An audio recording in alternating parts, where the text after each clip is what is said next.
It's the Ralph Nader Radio Hour. Stand up, you've been sitting way too long. Welcome to the Ralph Nader Radio Hour. My name is Steve Scrovan, along with my co-host David Feldman. Welcome back, David. We missed you last week. Thank you. It's great to be back. And the man of the hour, Ralph Nader. Hello, Ralph. Hello, everybody. We got a good reaction to our new report, the Incommunicados. So we want to hear your stories where officials in government at whatever levels or corporate flacks don't return your call, don't respond to you. And if you want a little detail on the report and how to get it, go to incommunicadoswatch.org. Very good. And we've got a great show today. On today's show, our guest for the whole hour will be Jennifer Vanderbes. We're going to talk to her about her new book, Wonder Drug, The Secret History of Thalidomide in America and Its Hidden Victims. Thalidomide never made it on the market in the U.S. No one could prove the drug was safe. No one could definitively say what the drug did.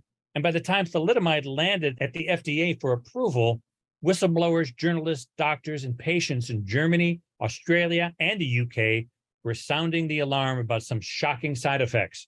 Big Pharma tried to bully their way through the FDA approval process and failed. But they hadn't waited for that official green light. Without FDA approval, without proof that the drug was effective or safe, without telling patients what they were taking, thousands of doctors across the country handed out thalidomide like it was vitamins or aspirin. We'll talk to Ms. Vanderbes about how the medical establishment put the American public at risk and what's protecting us from the next dangerous wonder drug.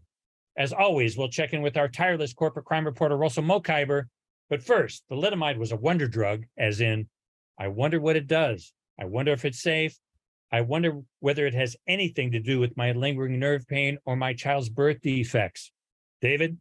Jennifer Vanderbes is an award-winning novelist, journalist, and screenwriter. Her latest book is Wonder Drug, The Secret History of Thalidomide in America and Its Hidden Victims. Welcome to the Ralph Nader Radio Hour, Jennifer Vanderbes.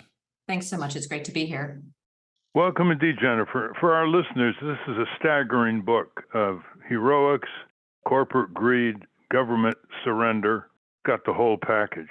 And I think the best way to frame it, Jennifer, is to read from your flap copy of your book, which frames the thesis of your book, and then we can go into the details. So if you'll indulge me, listeners, it's only a minute or two read. Quote, in 1959, a Cincinnati pharmaceutical firm, the William S. Merrill Company, quietly began distributing samples of an exciting new wonder drug already popular around the world. Touted as a sedative without risks, thalidomide was handed out freely under the guise of clinical trials by doctors who believed that approval by the Food and Drug Administration was imminent. But in 1960, when the application for thalidomide landed on the desk of Food and Drug Administrator medical reviewer Frances Kelsey, she quickly grew suspicious.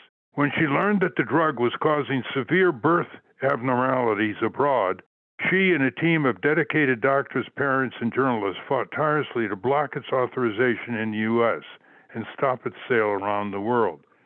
Jennifer Vanderbes set out to write about this FDA success story, only to discover a sinister truth that had been buried for decades. For more than 5 years, several American pharmaceutical firms had distributed unmarked thalidomide sample pills in shoddy clinical trials, reaching tens of thousands of unwitting patients, including hundreds of pregnant women. As Vanderbes examined government and corporate archives, probed court records, and interviewed hundreds of key players, she unearthed an even more stunning discovery. Scores of Americans had likely been harmed by the drug, deceived by the pharmaceutical firms, betrayed by doctors, and ignored by the government. Most of these Americans had spent their lives unaware that thalidomide had caused their birth defects, end quote. So that's the framework, Jennifer. Tell us first how you got interested in this story. You're a novelist and as well as a journalist. How'd you get interested in the story? Well, I like a good story of a woman fighting against odds and a very smart woman in a man's world. And I was very entranced by the story of Frances Kelsey, who was the FDA medical reviewer who got the thalidomide application in 1960. She was interesting to me She stayed working at the FDA through her 90s. She had had this spectacular moment of fame in 1962. She gets an award from Kennedy. She's on magazine covers and on radio and TV for being the person who purportedly saves the United States from a thalidomide catastrophe on par with what happened around the world. She had an MD, she got one of the first PhDs in pharmacology in the country, and here she's at the FDA in her first few weeks, and this stack of papers lands on her desk. And she just happens to be so smart and, so thorough in her work that she actually becomes the only person in the world to refuse to green light thalidomide to go on the market. And she does this for a year and a half, battling the drug company, Maryland, Cincinnati, that was very eager to get it on the market. So she was the hero that I wanted to write about. And I thought that's the story I was going to tell. And then what very quickly happened, and as you mentioned, the story that has come down since this celebration in 1962 of our great American heroine who kept the drug off the market, is that only 9 American babies were harmed by thalidomide that was distributed, from companies in the United States. And in fact, when I eventually looked at the records, I realized 3 of those babies were either stillborn or died shortly after birth. So there were supposed to be 6 possibly living victims of thalidomide in the United States.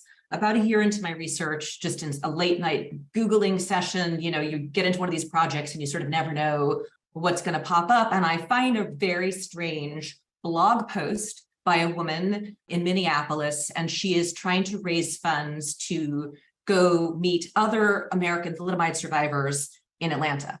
And I'm thinking, this is what? Who's meeting? Who are these people, right? So I reached out to her, and this becomes a huge dramatic turn in the entire story for me. She is part of a pending lawsuit. She's connected with some of the other plaintiffs, and she starts telling me that there are others. And I start gathering names. I start going to meet people. And suddenly I realize that this number that everybody has taken at face value for decades is completely wrong. And at that point in the story, I thought there were dozens. Right now, I think there are probably at least 100 living victims, and there were probably double that in terms of victims who did not make it. So it was supposed to be a victory story, and it just became a lot more complicated. Much more complicated. And to give some quantitative significance here, as you say on page 307, quote, by 1962, thalidomide was thought to have damaged approximately 10,000 babies in West Germany alone, about half dying shortly after birth. Since that time, estimates for the drug's worldwide victims have risen as high as 150,000, accounting for unreported miscarriages and internal organ damage not initially recognized as thalidomide damage, end quote. Listeners should know this was a German-developed drug by a major drug company, which we'll talk about shortly. It was promoted as a sedative without side effects. A sedative without side effects. And it was more widely used in places like England, Italy, and around the world. These pills just were sent everywhere, and it never got FDA approval. So tell us the rigor that you went through, because the best investigative reporters in America didn't uncover this story until you put it together in a book, because it took unbelievable energy, curiosity, travel, interviewing the survivors, going to their homes. And the most recent development, which was really incredible that it didn't get national TV and radio coverage, was the gathering for the first time of thalidomide victims in San Diego. Now, please, for our listeners, describe what thalidomide did to these infants. So thalidomide causes a lot of damage if taken within the first trimester of pregnancy.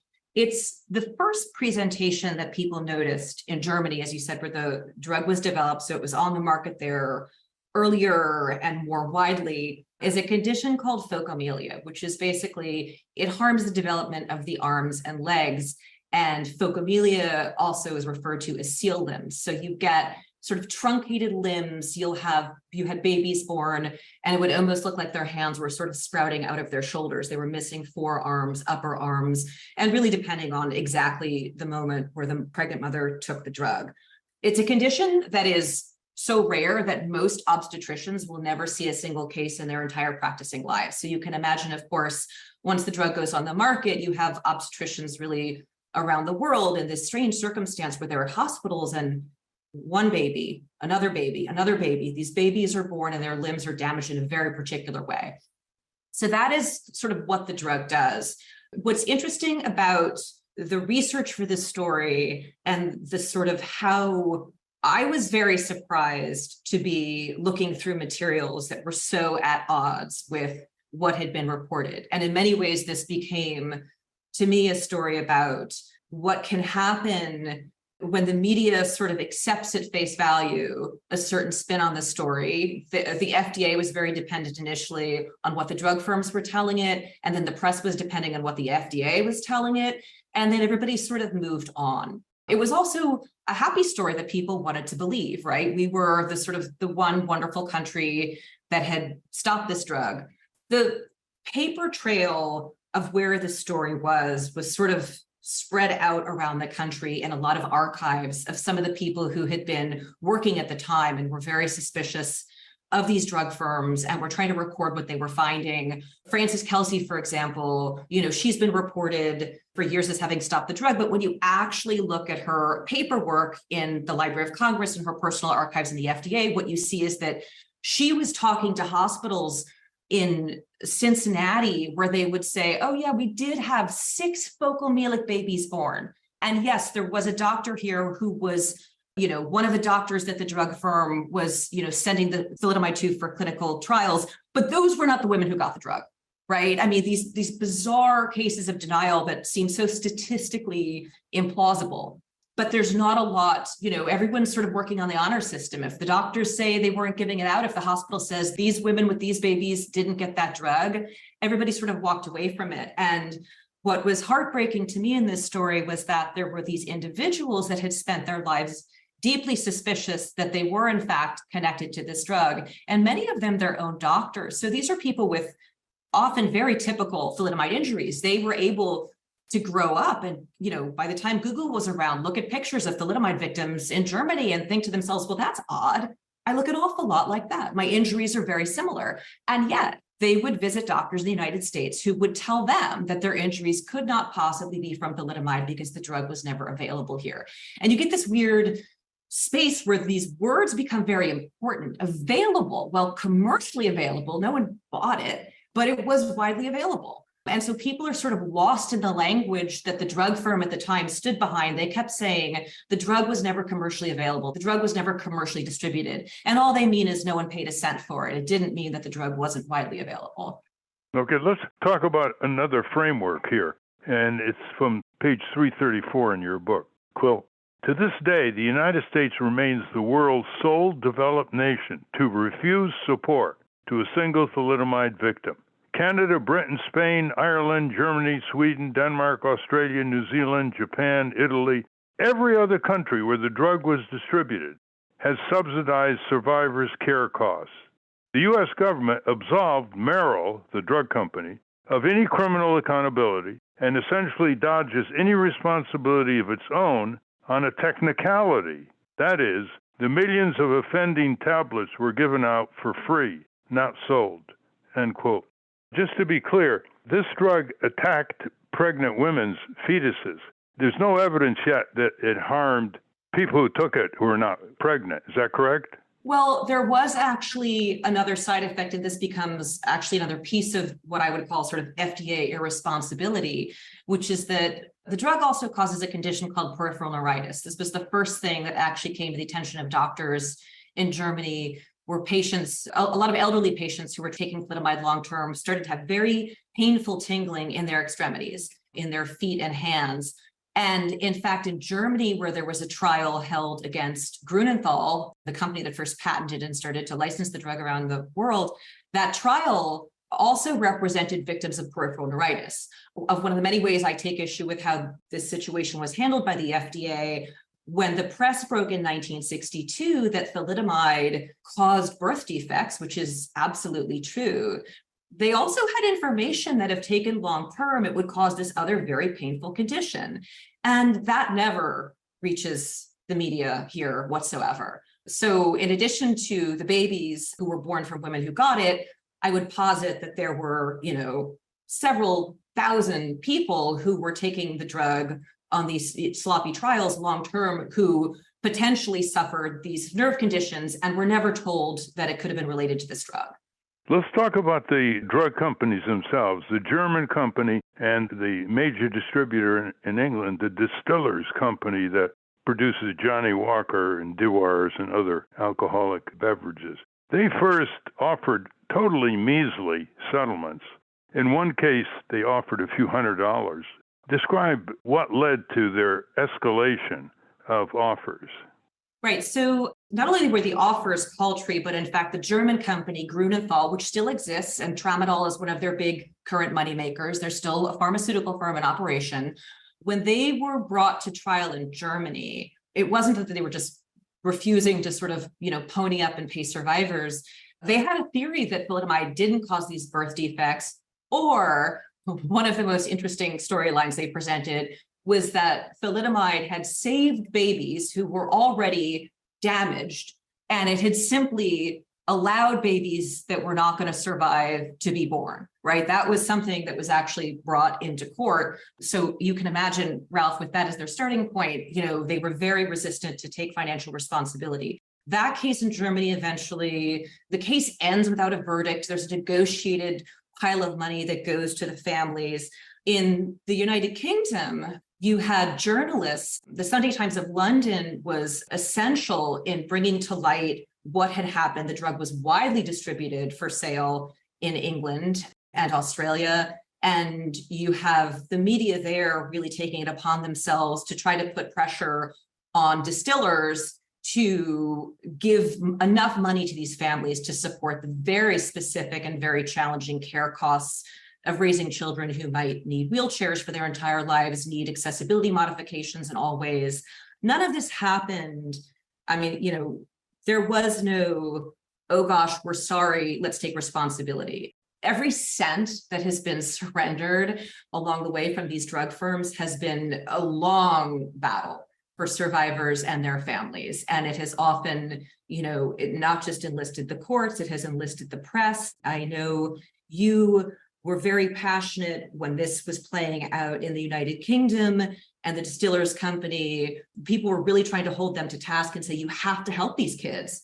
You were threatening a boycott of all those products and really trying to generate as much pressure on those firms as possible. None of the families that have received any kind of settlements from the drug firms, these victims and survivors are now, approximately 60 years old. They're aging at an accelerated rate.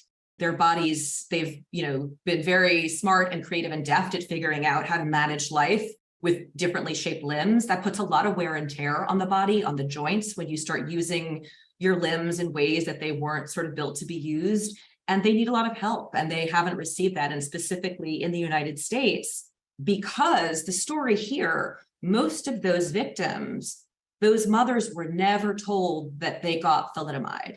They were never told after the fact by the doctors. I will say it did not shock me in researching this story, Ralph, that the pharmaceutical firms operated with a sort of focus on profit, and that allowed for cutting corners. What really did shock me in my research was realizing that the doctors uniformly gaslit these patients. And it was stunning to me that you didn't have any of these physicians who had given the drug to pregnant women who realized, oh my God, we now know what thalidomide does.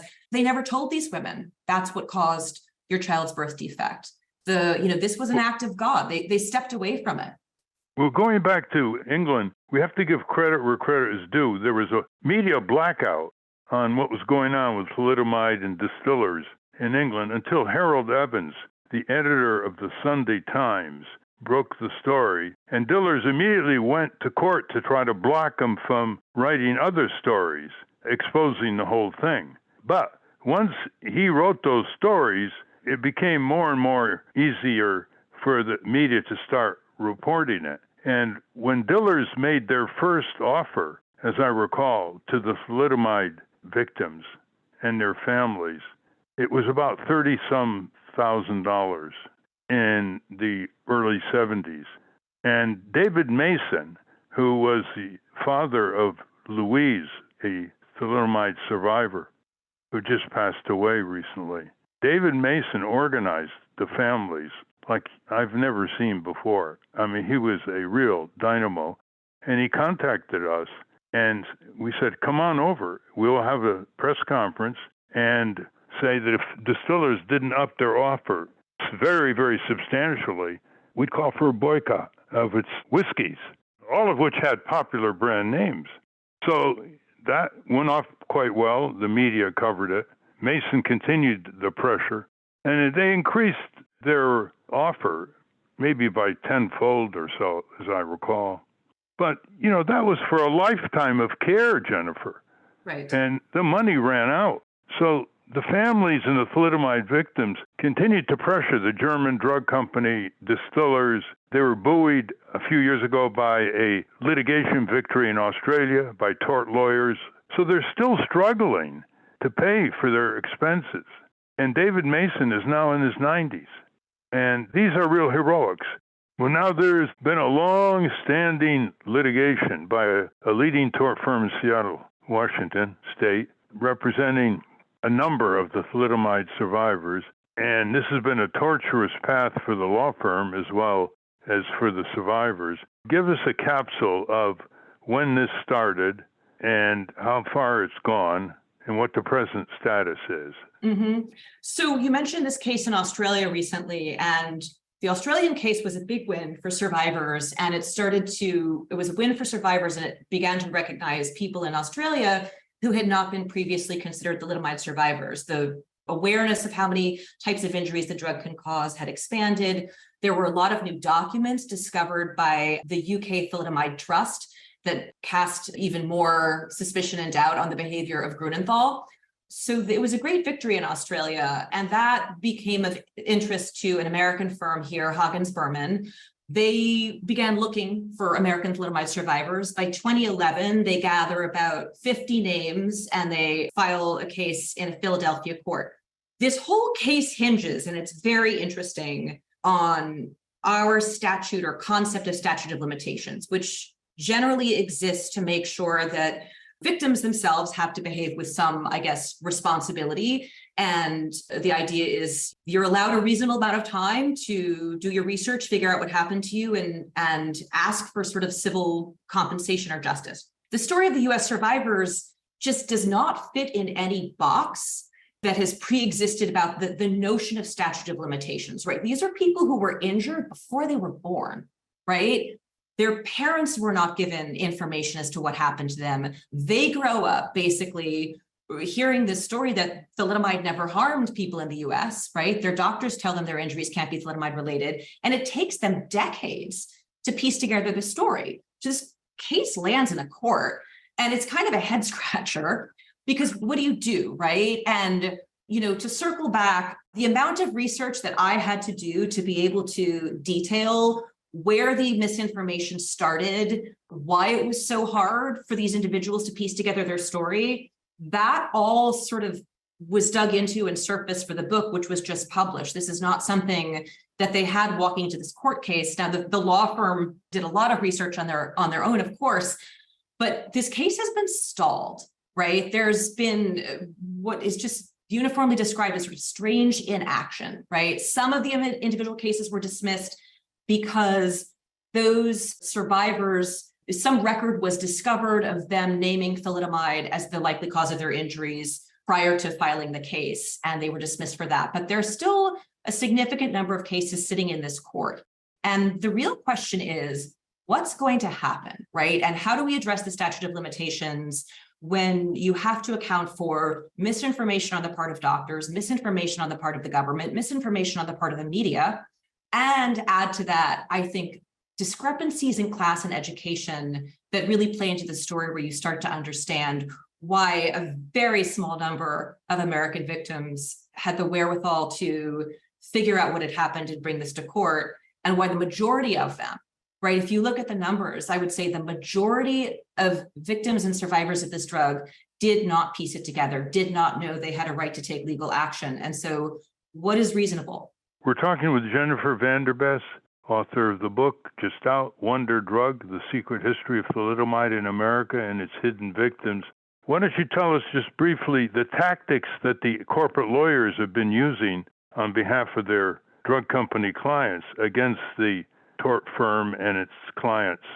Okay, so my favorite exhibit in the court case were the defendant's list of media items and articles that they presented, to the judge that was supposed to make the case on their behalf that it was so widely known that thalidomide was distributed, right, that these cases should be kicked out. Again, that these individuals and their families just did not do their due diligence. And it sort of looks a little impressive when you glance at it, but if you take the time and you actually look at each item, right, and again, this is all very time consuming, but this whole story is about smoke and mirrors and sound bites and people saying, oh, it was only here in small clinical trials and oh, it only happened this way. And you just have to pull back the curtain and dig a little bit.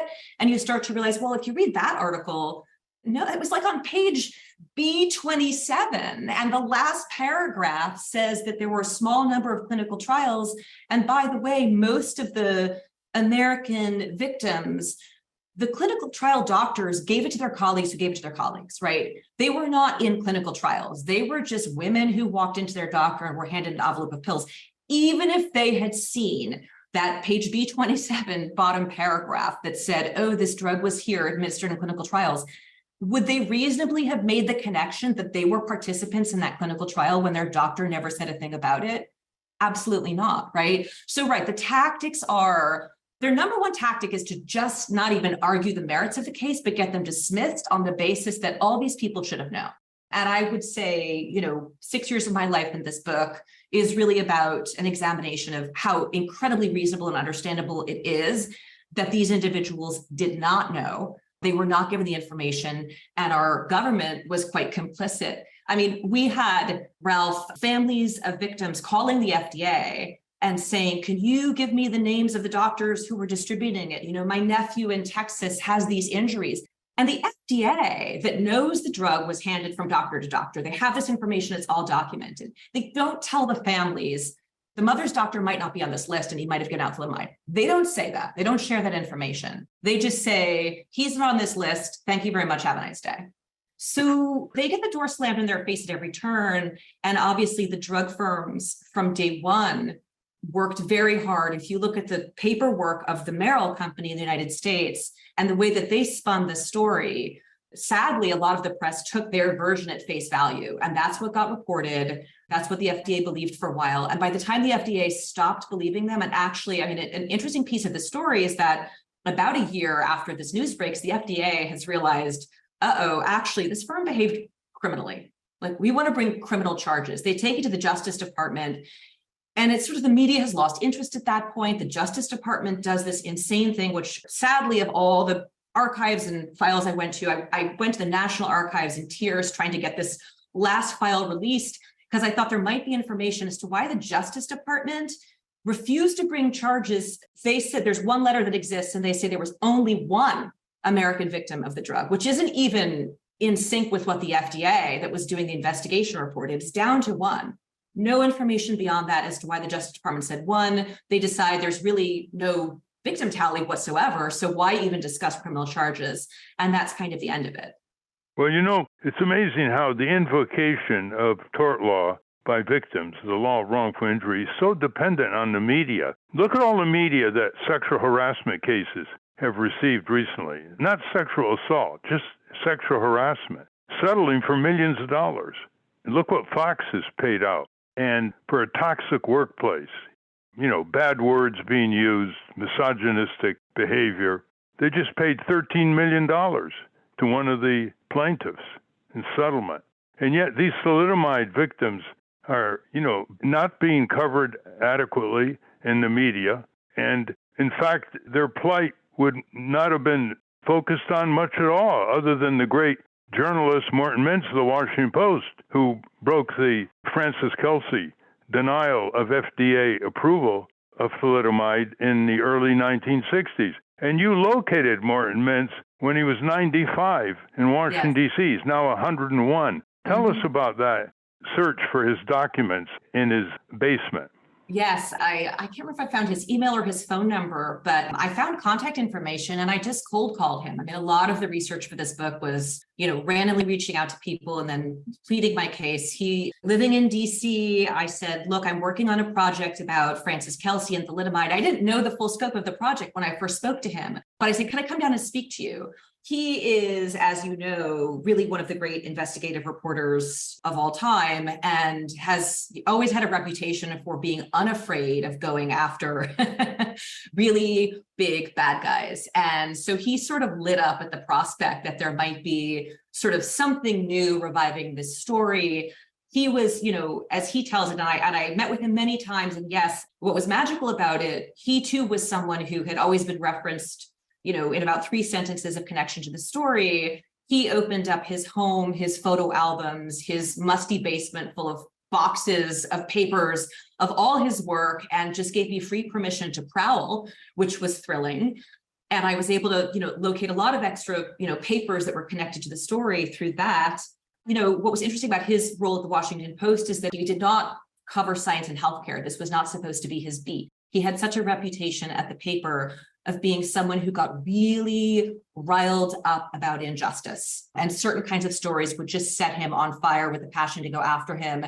And so his editor apparently held it from the reporter who traditionally should have covered this story for a few days until that guy went on vacation, to give Mintz the tip to dive in. And of course, he was absolutely the right person. What's interesting about him in that story, to back up even further, the media's role in this story, the media has a tremendous amount of power in deciding what stories are important and which victims matter. Before Mintz, there was an American reporter named Eleanor Kamath, who was a foreign correspondent in Germany. She was living in Germany when news broke of thalidomide's dangers, and that was in November of 1961. She realizes this is a massive story. She knocks on the door of every foreign correspondent she knows socially in Germany to get them to cover the story. And she is rebuffed. Okay. Major papers could have had this story.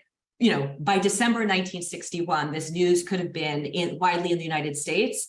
The idea that this drug that was purportedly, harming or targeting women and babies did not seem, for whatever reason, to rise to the occasion of the media attention it deserved. We're still in that situation, as you mentioned. I mean, we have American thalidomide survivors. This is huge news that the story has been wrong, right? This sort of success story was wrong. Here they are, they're fighting for justice. And how do you get the media to decide that they matter, right? That these individuals are worth reporting on, it's worth covering the story to the end. It's a story that matters to everybody, I would say, because the question of statute of limitations, I don't think ends with thalidomide. This is a much broader question that everybody should be concerned about, where our science is moving quickly, our drugs are moving quickly, a lot of things are moving very quickly. And this idea that you have a very small window of time to sort of piece things together, especially when it comes to children, could be problematic in a lot of other ways. I think that's something that their story represents more broadly that we have to look at societally. Well, I guess some of our listeners want to know the answer to this question.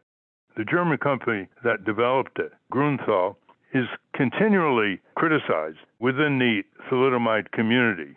Quoting from your book, victims now in their early 60s and grappling with prematurely aging bodies speak of a drug company that got away with murder. To this day, the Wirtz family still helms Grünenthal.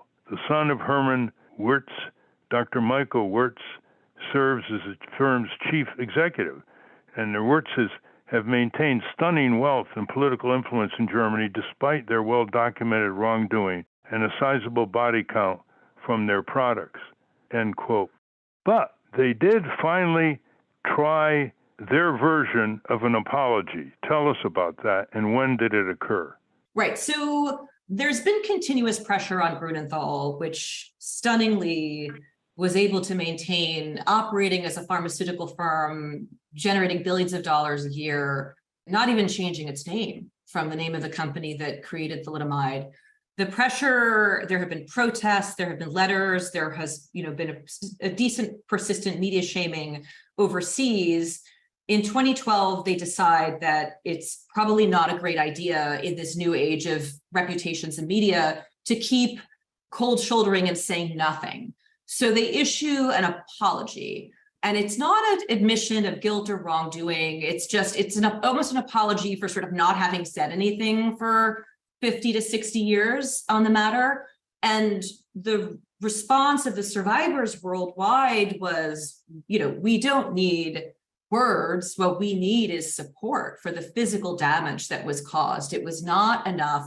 It was surprising to me that this firm could continue operating under the same name. The American companies have been gobbled up by larger companies. Marion Merrill Dow is now Sanofi. SmithKline French is GlaxoSmithKline. There have been some name changes that you could sort of plausibly say the reputations could be shifted or morphed around where people don't make the association.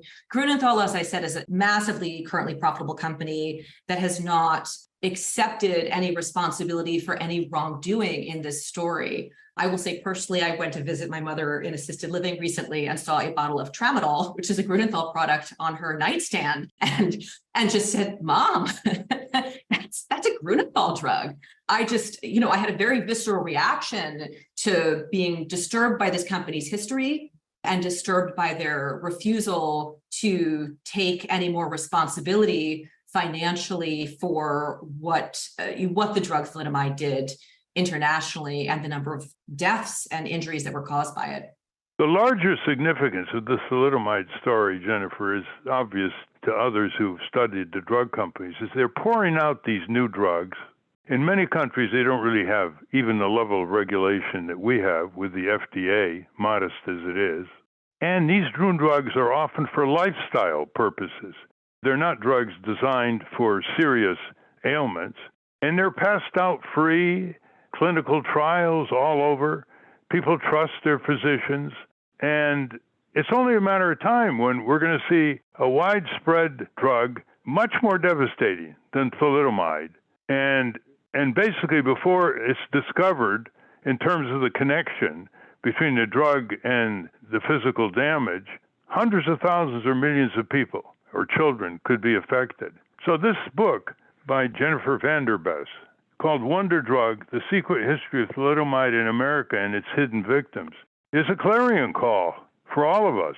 And so when you hear about people who are very, very suspect of pharmaceuticals and they don't have adequate evidence to further their suspicion, just remember one thing. If there's too much complacency, if there's too much faith in the FDA and the drug companies, they're going to abuse it. They're going to lower their safeguards. They're not going to have adequate clinical trials. They're not going to reveal the data publicly, even to the government.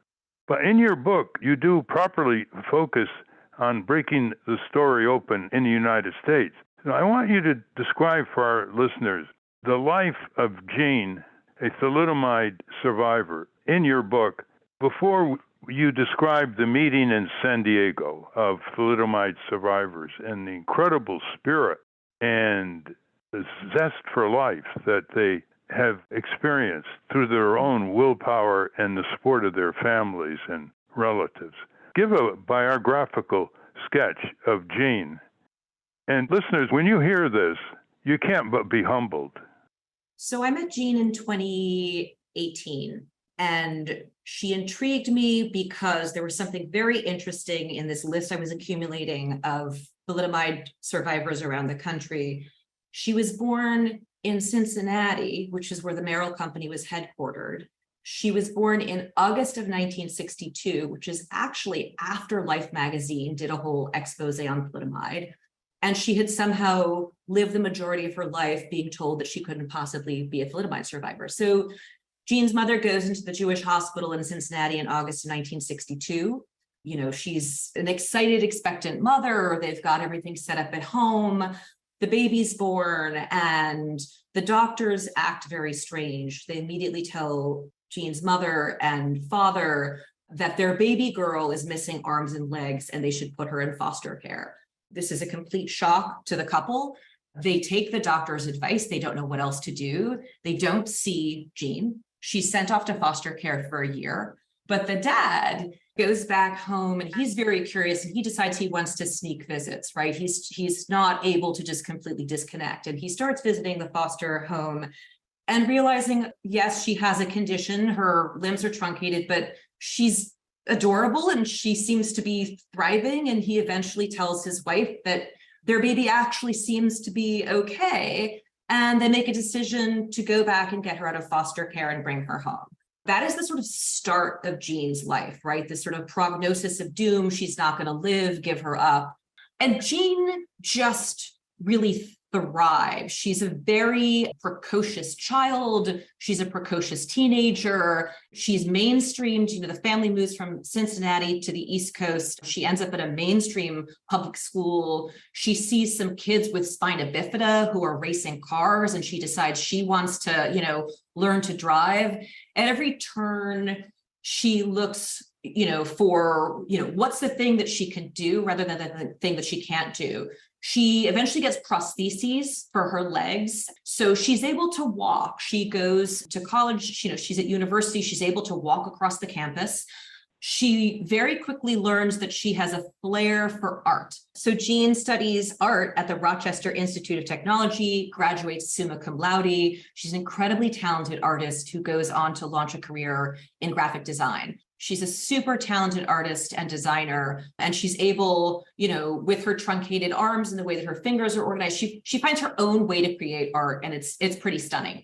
So she leads a very sort of thriving life. She gets married. She ends up having 4 children, and she's busy. I mean, she would describe herself as sort of, a busy working mother, much more so than as a victim. A busy working mother who sort of went about trying to lead her life and build the best life she could without really examining or thinking about what had caused her injuries. She gets involved in this sort of child amputees network to become a volunteer. And that's when she starts seeing pictures online of thalidomide victims and realizing that she looks a lot like them. And that leads her on this journey to start connecting herself with the drug thalidomide and these strange pills that her mother was given.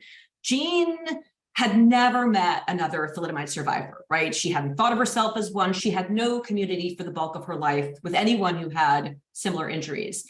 When I met her in 2018 for the book, I flew to her home. I had dinner with her husband, and her kids. And I said, listen, there are a lot of you guys. And I've just been to visit 2 women born in the same hospital, and they're going to be having a meeting in San Diego. And I really think you should come. I'm going to be there. I think this would be a pivot point for you. She agrees. And so she flies in 2019. She'd never been to California before. She flies with her daughter, Sarah. Sarah helps her on the plane and gets her through the airport, and they get to the hotel.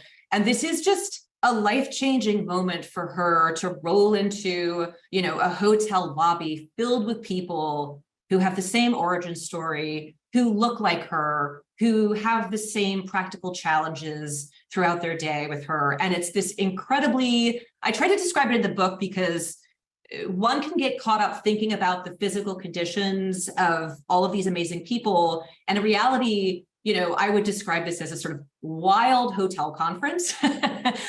People were having a great time, really exuberant at this newfound community, and just enjoying each other's company so much, and realizing that they could turn a corner and start organizing and doing something and asking for something and for help with each other collaboratively.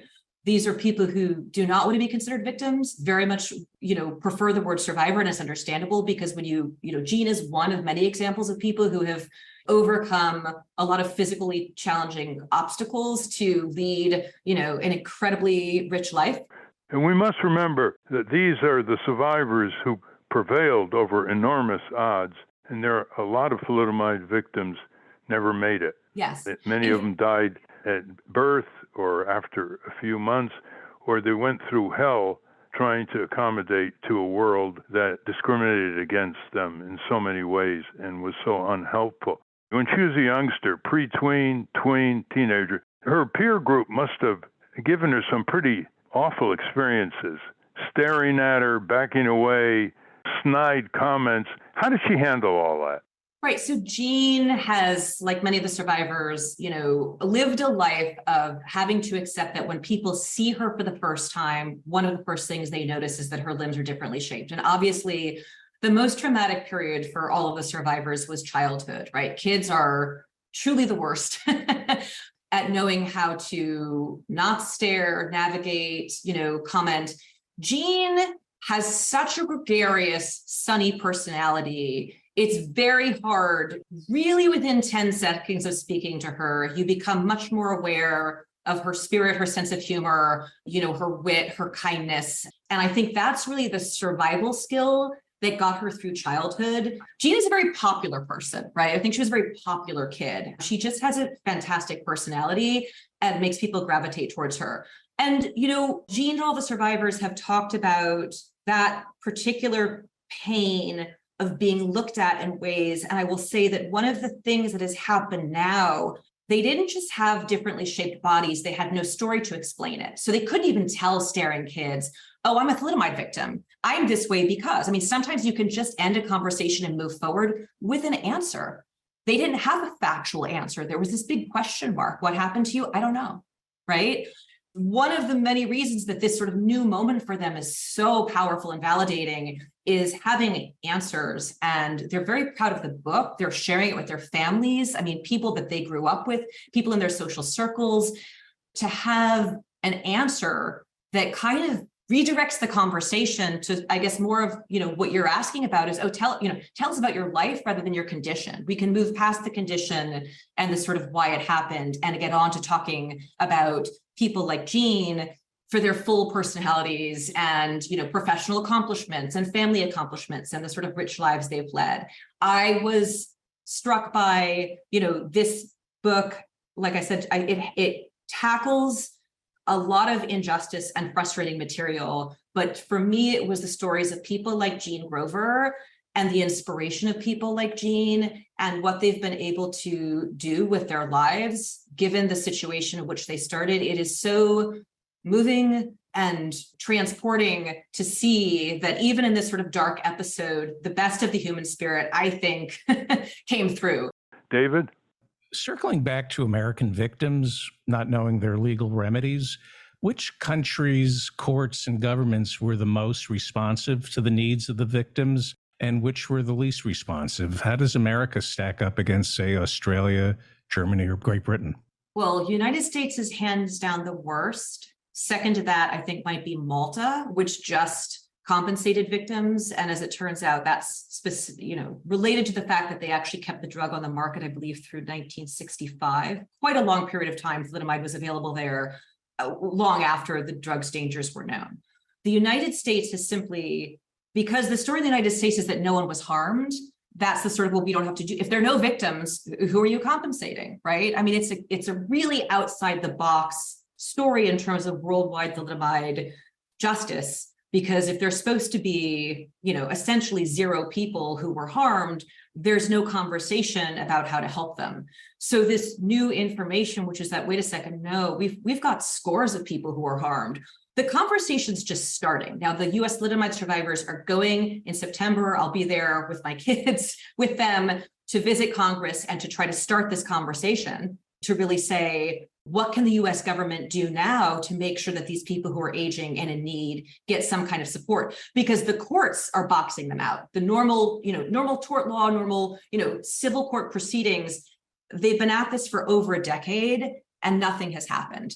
As though the courts don't even know what to make of this story. By the way, was thalidomide did you mention that it was for morning sickness and nausea? Was that the original? That was one of its uses. One of the also stories that have been passed down was that thalidomide was a morning sickness drug. It was actually mostly a hypnotic and sedative, right? Most people who took it were taking it as some kind of chill pill relaxant. Morning sickness was one of the many uses it was given out for. So in fact, what you have are women who will adamantly say, I couldn't have been given thalidomide because I never had morning sickness. Well, but they were anxious during pregnancy. And so their doctor gave them something for anxiety. And it turns out, right, that was thalidomide.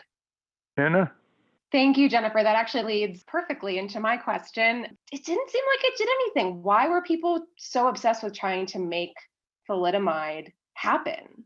Coming out of the World War II, pharmaceuticals just started booming as an industry. And the idea that medicine was just for medical ailments was sort of a thing of the past, right? There was a new appetite for pills that could pep you up, calm you down. Barbiturates become this massive market of relaxants, but they have a huge problem, which is that you can overdose on them. So it's a sort of wonderfully calming drug that people are very fond of, but everybody knows it's dangerous. Anyone could take too many by accident or on purpose, right? So when thalidomide comes around, and possibly the one selling point you could maybe still make about thalidomide is as you cannot OD on it. It doesn't mean it works for anything. It's just, I don't know, maybe, like consuming, I don't know, bulk flour or something. It's not gonna, it's not gonna kill you. But what they did in the testing was find that unlike barbiturates, you could give megadoses to animals, you could give megadoses to humans, and no one was going to die. So this becomes a massive marketing angle. And at the time, right, I mean, the marketing of pharmaceuticals is taking off, and they know that people want these drugs to relax. And there's a robust market for a drug that isn't related to a medical condition, because medical conditions sort of circumscribe your target audience, right? But everybody might need to sleep. Everybody might need to relax. So they look at these things as sort of possible, take it like vitamins, take it like aspirin. They're going to be mega earners. And in fact, thalidomide was, when it goes on the market in Germany, I mean, it's massively, massively profitable and popular. Whether that's because it was wildly effective or people just believed it to be, the data on its ability to actually help people sleep or do what it was supposed to do is questionable. A lot of the experiments did not show that it had this particular hypnotic or sedative effect, but it didn't necessarily need to. People were willing to sort of, buy these things and trust in all ways, trust its safety, trust, what it was supposed to be effective for. And, as Ralph mentioned, at that point in time, you didn't have to prove a drug was effective for anything to bring it to market. That actually changes in 1962 after thalidomide. It was an issue that people were talking about when they were looking at drugs. I mean, people were selling, bottled water and calling it a cancer cure. I mean, the degree to which things were being sold that were so disconnected from the medical claims that we're making were intense. But when thalidomide becomes this massive sort of, throws back the veil on how dangerous drugs can be, they also at the same time say, well, we don't just want to test for safety, but we want to make sure that if anyone's putting anything in their bodies for a purpose, that it actually accomplishes that goal. But it was going to be, the biggest seller for all these firms that were licensing it. Before we close, we have to bring the thalidomide story up to date. It's coming back for other purposes, like cancer. Can you describe that briefly? Is this happening in the U.S. and other countries? And are there approvals by the government? Yes. So thalidomide and a derivative of thalidomide is now, after many decades, approved by the FDA. It started out, interestingly, doctors as early as the 60s realized that the thing that causes limbs not to grow in utero is sort of the same mechanism by which you could stop the growth of tumors and leprosy lesions. So the drug undergoes sort of, a few decades of people sort of saying, well, okay, we don't want to use it for that, but does it have another application? They discovered that it does. And what's very interesting about the current story of thalidomide, as far as I know, it is effective in its treatments for multiple myeloma. I have no evidence to suggest that that's not true, although it's no longer considered effective for leprosy. However, and it has been given for lots of the off-label use of the current derivatives of thalidomide are its own story, but it was an old drug and it was very hard to figure out how to patent it and thus how to have any one drug firm make it really profitable, right? So what's interesting is that Celgene, which decides to bring it to the FDA for approval, patents its sort of safety system, right? The drug itself becomes protected by, I think, 12+ patents that involve making sure pregnant women take pregnancy tests. And it gets the exclusive right to sell this sort of old drug that was once as cheap as aspirin and eventually has it on the market. I think it's ballpark, $10,000 a month to treat multiple myeloma patients because they have a patent on it. And they just started some negotiations to allow generics, but those are very constricted in terms of how much time the generics can be available. Suffice it to say that the new version of thalidomide, the cheap pill that you once bought like an aspirin, is now wildly expensive and being used for something entirely different. And I will say the FDA has expressed lots of concerns with the off-label use, and Congress has expressed issues with the pricing. Well, we're out of time. We have been speaking with Jennifer Vanderbes, the author of the new book by Random House, Wonder Drug, The Secret History of Thalidomide in America and Its Hidden Victims. Thank you very much, Jennifer, and good luck on your future media interviews, and we hope to have you back on a virtual event at the American Museum of Tort Law, open to anybody in the world to participate in. Thank you. Thank you, Ralph. It's been great to be here. We've been speaking with Jennifer Vanderbes. We will link to her book, Wonder Drug, at ralphnaderradiohour.com. Now, let's check in with our corporate crime reporter, Russell Mokhiber. From the National Press Building in Washington, D.C., this is your Corporate Crime Reporter Morning Minute for Friday, July 28, 2023. I'm Russell Mokhiber. Corporate crime enforcement is down under the Biden Justice Department, with fewer major corporate crime cases being brought in the first 2 years of the Biden administration than during the first 2 years of the Trump administration. Major corporate crime cases settled with deferred non-prosecution agreements and declinations with disgorgement were down from 56 under President Trump to 31 under President Biden. Major corporate crime cases that resulted in guilty pleas or verdicts were down from 33 under Trump to 24 under Biden. That's according to a new analysis of the Violation Tracker corporate crime database for the Capitol Hill Citizen. Other groups that track corporate crime concurred with the Capitol Citizen's analysis that corporate crime prosecutions are down under Biden. For the Corporate Crime Reporter, I'm Russell Mokhiber. Thank you, Russell. That's our show.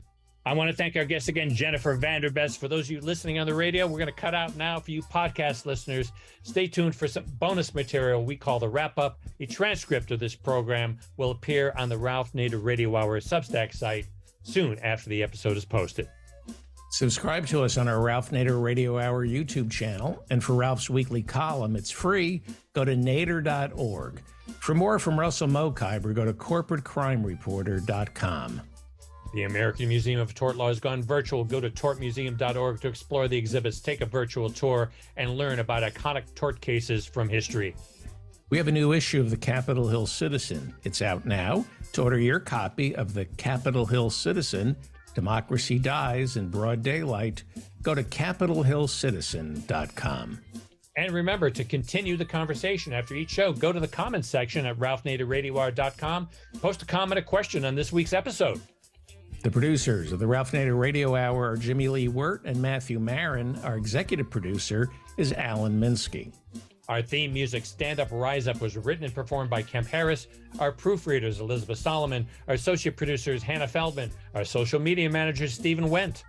Join us next week on the Ralph Nader Radio Hour when we'll welcome sociologist Sherry Turkle to discuss the internet and children. Thank you, Ralph. Thank you, everybody. And remember, the new edition of Capitol Hill Citizen is out. Go to capitolcitizen.com to get a copy. First class mail.